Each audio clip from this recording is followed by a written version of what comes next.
Subscribe करिए हमारे channel target UP TET CTET को और बेल आइकन को दबाइए।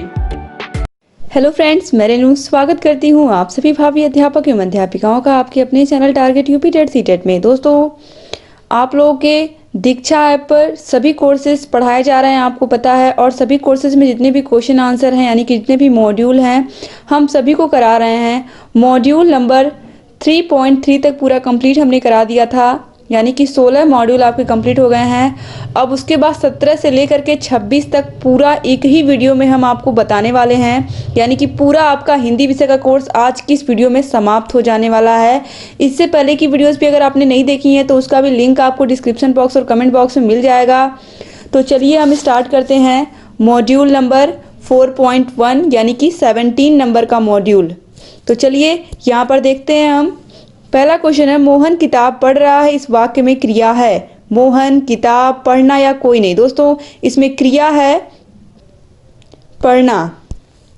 अगला क्वेश्चन है, मुख्य रूप से रचना की दृष्टि से वाक्य का प्रकार नहीं है। सरल वाक्य, विस्मयवाचक वाक्य, संयुक्त वाक्य या मिश्र वाक्य। तो मुख्य रूप से रचना की दृष्टि से वाक्य का प्रकार नहीं है विस्मयवाचक वाक्य। अगला क्वेश्चन है, जिस वाक्य में एक उद्देश्य और एक विधेय हो उसे कहते हैं। प्रश्नवाचक, मिश्रित वाक्य, संयुक्त वाक्य या सरल वाक्य। दोस्तों, जिस वाक्य में एक ही उद्देश्य और एक ही विधेय होता है उसे हम सरल वाक्य कहते हैं। अगला क्वेश्चन है, संयोजक अपव्यय या संयोजक अव्ययों का प्रयोग किस वाक्य में होता है। सरल वाक्य, संयुक्त वाक्य, मिश्र वाक्य या विधिवाचक वाक्य। दोस्तों, राइट आंसर है संयुक्त वाक्य।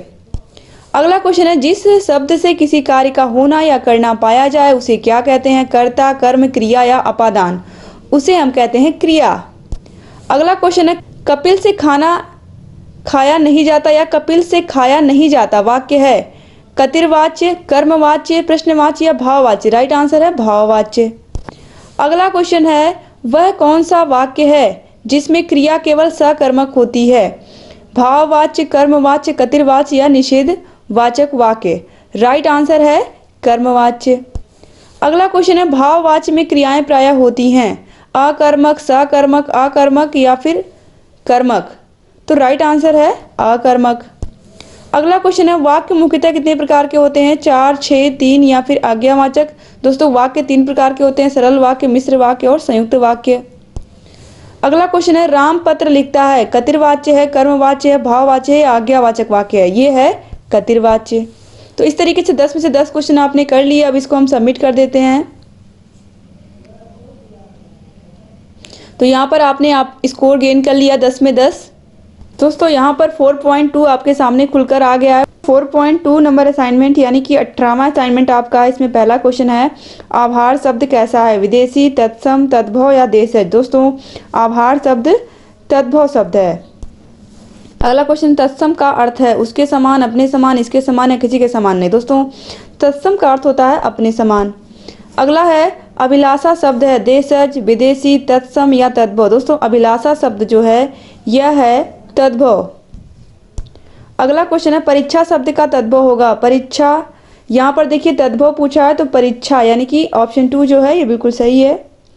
अगला क्वेश्चन, थपथपाना कैसा शब्द है। देखिए तत्सम है, तद्भव है, देशज है, विदेशी। दोस्तों, यह है देशज शब्द। अगला क्वेश्चन है, आधा शब्द का तत्सम होगा। अर्थ, अर्ध, अर्ध, अर्ध या क व ख दोनों। तो दोस्तों, राइट आंसर है ऑप्शन 3 क व ख दोनों। अगला क्वेश्चन है, काष्ठ शब्द का तद्भव होगा। दोस्तों, काष्ठ शब्द का तद्भव होगा काठ। अगला क्वेश्चन है, जो शब्द संस्कृत और प्राकृत से विकृत होकर आए हैं वे कहलाते हैं दोस्तों तद्भव शब्द। अगला क्वेश्चन है, अछोट शब्द है। अछोट शब्द दोस्तों ये है तत्सम शब्द। अगला है, जो संस्कृत के समान हो उसे हम कहते हैं तत्सम शब्द। 10 में से 10 आपने कर लिए हैं। चलिए देखते हैं कितना स्कोर आपने किया है। 10 में से 10 क्वेश्चन आपने बिल्कुल सही किए हैं। अब हम अगले असाइनमेंट पर चलते हैं। दोस्तों, यहाँ पर अब 4.3 नंबर का असाइनमेंट हम देखेंगे, यानी कि असाइनमेंट नंबर 19। तो देखिए, इसमें पहला क्वेश्चन है, संरचना के आधार पर वाक्य कितने प्रकार के होते हैं। 2, 3, 4 या फिर कोई नहीं। तो दोस्तों, संरचना के आधार पर वाक्य होते हैं 3 प्रकार के। अगला है, निम्न में से संयुक्त वाक्य का चयन कीजिए। दोस्तों, इसमें संयुक्त वाक्य है मैं पढ़ता हूँ और वह गाता है। ऑप्शन 2 बिल्कुल सही है। अगला क्वेश्चन है, निम्न में से सरल वाक्य का चयन कीजिए। उसने कहा कि कार्यालय बंद हो गया, सुबह हुई और वह आ गया, राहुल बहुत धीरे धीरे लिखता है, या जो बड़े हैं उन्हें सम्मान दो। तो राइट आंसर है राहुल धीरे धीरे लिखता है। अगला क्वेश्चन है, तुलसीदास ने कहा कि विनाश काल में मनुष्य की बुद्धि भ्रष्ट हो जाती है। यह क्या है? साधारण वाक्य है, सरल वाक्य है, संयुक्त वाक्य या मिश्र वाक्य है? राइट आंसर है मिश्र वाक्य है। अगला क्वेश्चन है, राजनीति अब एक व्यवसाय बनती जा रही है। यह किस प्रकार का वाक्य है दोस्तों? यह एक साधारण वाक्य है। अगला क्वेश्चन है, मजदूर मेहनत करता है किंतु उसके लाभ से वंचित रहता है। यह किस प्रकार का वाक्य है? यह है एक संयुक्त वाक्य। अगला क्वेश्चन है, संतोष से बढ़कर कोई सुख नहीं। दोस्तों यह किस प्रकार का वाक्य है? यह एक सरल वाक्य है। अगला क्वेश्चन है, संतोष से बढ़कर कोई सुख नहीं, फिर वही क्वेश्चन आ गया, तो इसका भी आंसर सरल वाक्य ही होगा। दोस्तों अगला क्वेश्चन है, यदि सही दिशा में परिश्रम करोगे तो अवश्य सफल हो जाओगे। सरल वाक्य है, संयुक्त वाक्य है, मिश्र वाक्य है, इनमें से कोई नहीं। तो दोस्तों यह एक मिश्र वाक्य है। अगला क्वेश्चन है, उसने परिश्रम तो बहुत किया किंतु सफलता नहीं मिली। सरल वाक्य है, संयुक्त वाक्य है, मिश्र वाक्य है, इनमें से कोई नहीं। दोस्तों यह एक संयुक्त वाक्य है। अगला क्वेश्चन है, राम पढ़ता है, किस प्रकार का वाक्य है? यह एक सरल वाक्य है। तो इस तरीके से आपने 11 में से 11 क्वेश्चन कर लिए। अब चलिए देखते हैं, इसको हम सबमिट करते हैं। तो आपने 11 में से 11 क्वेश्चन बिल्कुल सही किए हैं। अब हम आगे बढ़ेंगे। तो 4.4 यानी कि 20वां असाइनमेंट आपका है। यहाँ पर देखिए मॉड्यूल नंबर 20, इसमें पहला क्वेश्चन है, जो पूजा के योग्य हो उसे क्या कहेंगे? उसे हम कहेंगे पूज्य। अगला क्वेश्चन है, फेंक कर चलाया जाने वाला हथियार क्या कहलाता है? यह कहलाता है अस्त्र। अगला क्वेश्चन दोस्तों, किसी विषय की पूरी छानबीन करना क्या कहलाता है? विवेचन, विश्लेषण, मीमांसा या समीक्षा? तो ये कहलाता है विवेचन। अगला क्वेश्चन है, बिना घर का क्या कहलाता है? बिना घर का व्यक्ति क्या कहलाता है? अनिकेत। अगला है, जिसे पार करना कठिन हो उसे हम कहते हैं दुर्गम। नेक्स्ट है, जो दूसरों के सहारे जीवित हो या जो दूसरों के सहारे जीवित रहे वे कहलाते हैं परोपजीवी। जहां पहुंचाना या जहां पहुंचा ना जा सके, यह सेंटेंस है दोस्तों। जहां पहुंचा ना जा सके उसे हम क्या कहेंगे? उसे हम कहेंगे दुर्गम। अगला है, पुरुष एवं स्त्री का जोड़ा क्या कहलाता है? पुरुष और स्त्री का जोड़ा दंपति कहलाता है। नेक्स्ट है, जो सब कुछ जानता है उसे हम कहते हैं सर्वज्ञ। नेक्स्ट है, जो पहले कभी ना हुआ हो उसे हम कहते हैं अभूतपूर्व। इस तरीके से 10 से 10 क्वेश्चन आपने कर लिए। अब देखते हैं कितने क्वेश्चन आपने सही किए हैं। तो ये भी असाइनमेंट आपने कंप्लीट कर लिया है। अब आगे बढ़ते हैं हम। दोस्तों असाइनमेंट नंबर 5 यानी कि आपका टोटल असाइनमेंट नंबर 21 यहाँ पर हम बताने जा रहे हैं। तो असाइनमेंट नंबर 21 में पहला क्वेश्चन है, बाल साहित्य सामग्री में अधिक होती हैं कविताएं, कथाएं, निबंध या नाटक? तो दोस्तों अधिकतर होती हैं कथाएं। नेक्स्ट है, अपठित गद्यांश वृद्धि करता है। व्यक्तिगत योग्यता, अभिव्यक्ति की क्षमता, उपयुक्त दोनों या कोई नहीं? दोस्तों राइट आंसर है उपयुक्त दोनों। नेक्स्ट क्वेश्चन है, सामान्यतः एक नियत काल के बाद प्रकाशित होने वाली सामग्री है पुस्तकें, बाल साहित्य, पत्रिकाएं या उपन्यास? राइट आंसर है पत्रिकाएं। अगला क्वेश्चन है, समाचार पत्रों से विकास होता है बौद्धिक, शारीरिक, सामाजिक या सामवेगिक? दोस्तों राइट आंसर है बौद्धिक। नेक्स्ट क्वेश्चन है, हिंदी भाषा शिक्षण की संदर्भ सामग्री का प्रमुख स्रोत है पुस्तकालय, वाचनालय, उपरोक्त दोनों या इनमें से कोई नहीं? राइट आंसर है उपरोक्त दोनों। नेक्स्ट क्वेश्चन है, पाठ्य पुस्तकों के अतिरिक्त बालकों का सर्वाधिक विकास होता है पत्रिकाओं से, समाचार पत्रों से, कंप्यूटर से या फिर बाल साहित्य से? तो दोस्तों राइट आंसर है बाल साहित्य से। नेक्स्ट है, समाचार पत्रों में निकलने वाली पहेलियां हैं, चित्रों में अंतर, रास्ता ढूंढकर बाहर निकलो, चित्र को पूरा करो या रंग भरो, या ये सभी? तो राइट आंसर है ये सभी। नेक्स्ट क्वेश्चन है, लड्डू ले लो बाल कविता किसकी है? हरिवंश राय बच्चन की, माखनलाल चतुर्वेदी की, महादेवी वर्मा की, या ये सभी? राइट आंसर है माखनलाल चतुर्वेदी की। अगला क्वेश्चन है, बालोपयोगी पत्रिका के अंतर्गत आते हैं चंपक, नंदन, चकमक या ये सभी? तो राइट आंसर है ये सभी। आप में से बहुत सारे लोगों ने पढ़ा भी होगा चंपक और नंदन। अगला क्वेश्चन है, कक्षा में निर्धारित पाठ्य पुस्तक के अतिरिक्त अन्य सहायक पुस्तकें व पाठ्य वस्तुएं हो सकती हैं बालोपयोगी पत्रिकाएं, समाचार पत्र, बाल साहित्य या फिर ये सभी? तो दोस्तों राइट आंसर है बालोपयोगी पत्रिकाएं। तो इसके बाद आगे बढ़ते हैं हम। इस तरीके से 10 से 10 क्वेश्चन आपने कंप्लीट कर लिए। अब देखते हैं कितना आपने अंक अर्जित किया है। 10 में से 10 स्कोर आपने किया दोस्तों। अब हम आगे बढ़ेंगे। मॉड्यूल नंबर 6.1 यानी कि 22वें नंबर का मॉड्यूल है ये। इसमें देखिए पहला क्वेश्चन है, जन्म दिवस के अवसर पर प्रयुक्त किया जाने वाला उपयुक्त अभिवादन है हार्दिक बधाई अथवा शुभकामनाएं, धन्यवाद, माफ कीजिएगा, स्वागत है। तो हम क्या कहते हैं, हार्दिक बधाई एवं शुभकामनाएं। किसी के बर्थडे पर ये तो देते हैं हम। अगला है, औपचारिक परिस्थिति में प्रतिबद्धता के अनुसार आवश्यक नहीं है समय, व्यक्ति, स्थान या सक्रियता। दोस्तों राइट आंसर है सक्रियता। नेक्स्ट क्वेश्चन है, परिस्थिति के अनुसार भाषा का स्वरूप बदल देना कहलाता है सामान्य योग्यता, विशिष्ट योग्यता। ये कहलाता है विशिष्ट योग्यता। नेक्स्ट है, भाषा के कौशल हैं। भाषा के दोस्तों कौशलों में देखना, यानी कि ऑप्शन 3 जो है देखना है, बिल्कुल सही है। अगला है, भाषा का अर्थ है। दोस्तों भाषा जो है ये विचार विनिमय का एक माध्यम है। हम अपने विचारों का आदान प्रदान करते हैं भाषा के ही माध्यम से, तो ये सही हो गया। इस तरीके से 10, यहाँ पर केवल 5 ही क्वेश्चन से 10 नहीं थे, तो 5 के 5 हमने कर लिए हैं और अब इसको हमने सबमिट भी कर दिया है। तो 5 में से 5 स्कोर हमने बिल्कुल सही किया। अब हम अगला असाइनमेंट करेंगे। तो 6.2 यानी कि 23वें नंबर का असाइनमेंट हम करने जा रहे हैं और इस वीडियो में आज हम पूरे सभी असाइनमेंट्स को कंप्लीट करेंगे आपके हिंदी विषय के। जो आप लोग का 6.2 नंबर का असाइनमेंट है इसमें हम देखेंगे सभी क्वेश्चंस को। तो पहला क्वेश्चन है, कृपया, आभार, धन्यवाद आदि शब्द किसी प्रकार की भाषा में अधिकांश प्रयोग होते हैं? तो यह औपचारिक भाषा में प्रयोग होने वाले हैं दोस्तों। तो ऑप्शन 1 जो है औपचारिक, ये बिल्कुल सही है। अगला है, क्या काम है किस प्रकार की भाषा का उदाहरण है? यह एक अनौपचारिक भाषा का उदाहरण है। अगला है, टीवी पर क्रिकेट मैच देखने के दौरान पिता और पुत्री के बीच बातचीत में किस बात का ध्यान रखा जाएगा? तो यह शिष्टाचार और शालीनता का। नेक्स्ट है, अनौपचारिक भाषा से तात्पर्य है असामान्य व्यवहारिकता से युक्त भाषा। ऑप्शन 2 बिल्कुल सही है। अगला है, अनौपचारिक वार्तालाप में ध्यान रखना चाहिए संप्रेषणीयता का। नेक्स्ट है, निम्नलिखित में से अनौपचारिक परिस्थिति का उदाहरण है समारोह में मित्रों से वार्तालाप। नेक्स्ट है, अनौपचारिक वार्तालाप में ध्यान नहीं रखा जाता है, किसका नहीं ध्यान रखा जाता है? व्याकरण सम्मत भाषा का। नेक्स्ट है, मेले में ग्राहक और विक्रेता के बीच बातचीत किस प्रकार की भाषा का उदाहरण है? अनौपचारिक। नेक्स्ट है, अनौपचारिक भाषा का सर्वाधिक महत्वपूर्ण तत्व है संप्रेषण और प्रवाह। अगला है, अनौपचारिक भाषा से संबंधित परिस्थिति का उदाहरण है भाई और बहन के बीच बातचीत। इस तरीके से 10 से 10 क्वेश्चन आपने कर लिए हैं। अब यहाँ पर देखिए आपका स्कोर 10 आउट ऑफ 10 हो गया है। अब हम आगे बढ़ेंगे, अगला असाइनमेंट करेंगे।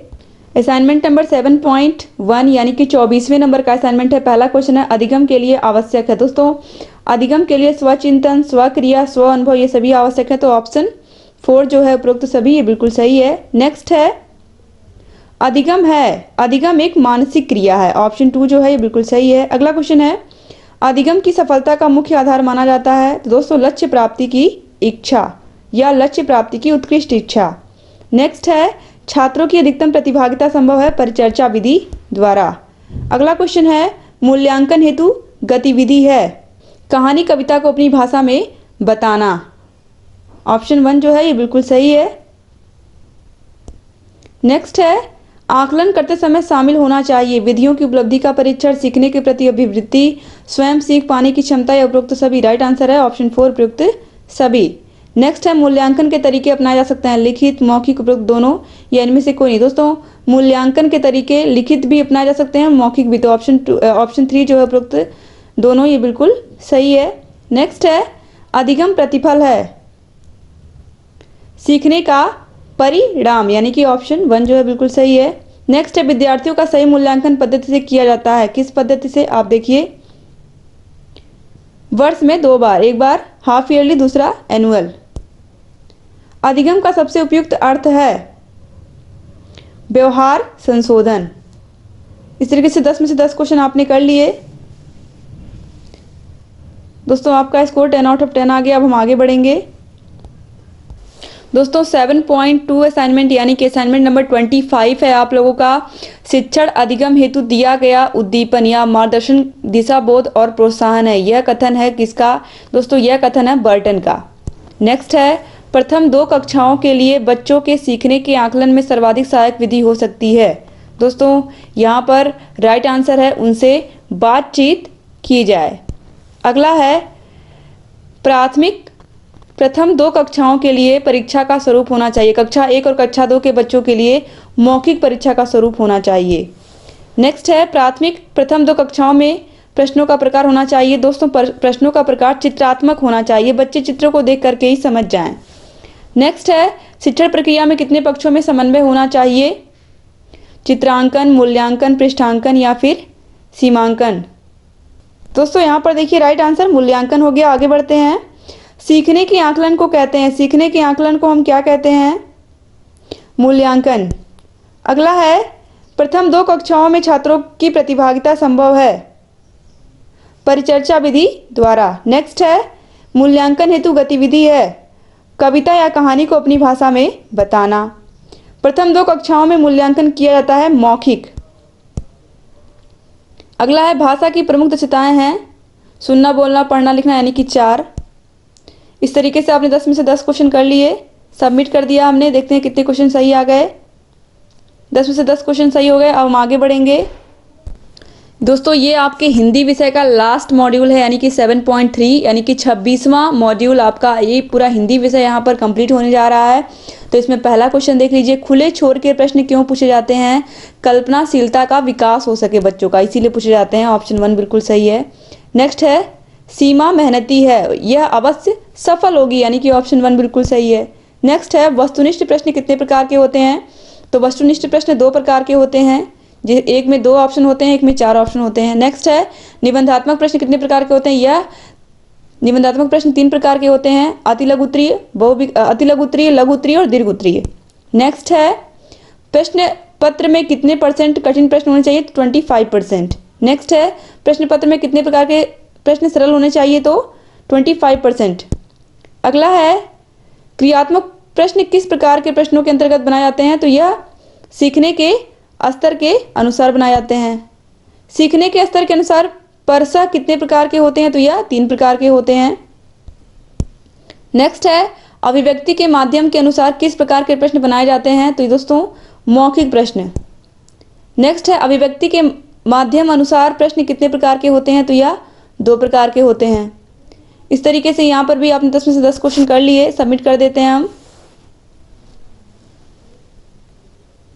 और यहाँ पर भी आपने अपना स्कोर 10 आउट ऑफ 10 बना लिया और आपने सभी क्वेश्चन कर लिए, सभी मॉड्यूल हिंदी विषय के कंप्लीट कर लिए। आपको हिंदी विषय की प्लेलिस्ट में सभी वीडियोस मिल जाएंगी, इसकी पिछली वीडियोस भी आप लोग सभी को देखिए और अपनी तैयारी को बेहतर बनाइए। और दोस्तों आप लोगों के 3rd सेमेस्टर की क्लासेस हमने फर्स्ट पेपर, सेकंड पेपर पढ़ा करके मैंने कंप्लीट करा दिया है, अपने हाथों से लिख करके मैंने नोट्स बनाए हैं आप लोगों के लिए।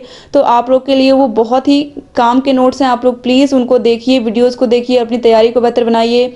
आपका सभी विषय हम अपने चैनल पर पढ़ा रहे हैं, 3rd सेमेस्टर के सभी विषयों को पढ़िए। उम्मीद करती हूँ आपने चैनल को जरूर सब्सक्राइब किया होगा और अगर अभी तक सब्सक्राइब नहीं किया है तो प्लीज़ आप सब्सक्राइब कर लीजिए और घंटी का निशान भी बगल में बना होगा, उसको भी प्रेस कर दीजिए ताकि जो भी नई वीडियोस आती हैं उन सभी का नोटिफिकेशन आप लोग के पास समय से पहुंचे और आप हमारे सभी वीडियोस को ऐसे ही देखते रहें। डिस्क्रिप्शन बॉक्स में और कमेंट बॉक्स में आपको 3rd सेमेस्टर के सभी विषयों की लिंक मिल जाएगी, दीक्षा ऐप के भी विषयों की लिंक मिल जाएगी। जितने भी मॉड्यूल हमने कराए हैं आप सभी मॉड्यूल को करिए और अच्छे से ऐसे चैनल से बने रहिए और जहाँ कहीं भी कोई भी समस्या है हमसे पूछते रहिए।